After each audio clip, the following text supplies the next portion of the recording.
Hey church, Pastor Gary here with today's Overflow.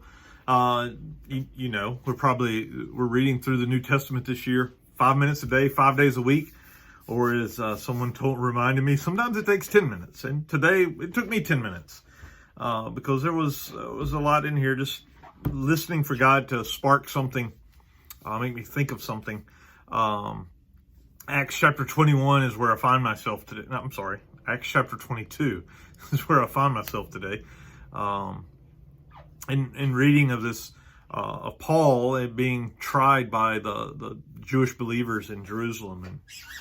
And he's telling them his testimony, and as he works through it, they're listening intently.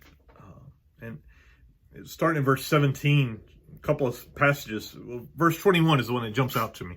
But I want to go back to verse 17 where he says, I returned to Jerusalem, I was praying in the temple, and I fell into a trance. And there Jesus spoke to him and said, leave Jerusalem, because these people won't accept your testimony. So Jesus told him in a dream to get out of Jerusalem. But Paul, he argued with Jesus in his dream. I guess in a dream, he doesn't really say. But anyway, but Lord, they know who I am. They know I went from synagogue to synagogue trying to attack the people of the way. And if I come down and I tell them about Jesus, that my eyes have been opened, that they'll believe me. Like Paul was convinced, and he loved these people. He was convinced that he could convince them. Verse 21. But the Lord said to me, go, for I will send you far away to the Gentiles. See, it made sense to Paul and probably made sense to everybody, but that those are the people that he should reach. He loved them more than anybody else. He could connect with them. They knew him and they knew the history and everything else. But God said, go. Just reminds me that sometimes our plans, like we think like this absolutely makes sense. This is the way that God has put it all together, and yet God sometimes says, no, that's not what I had in mind.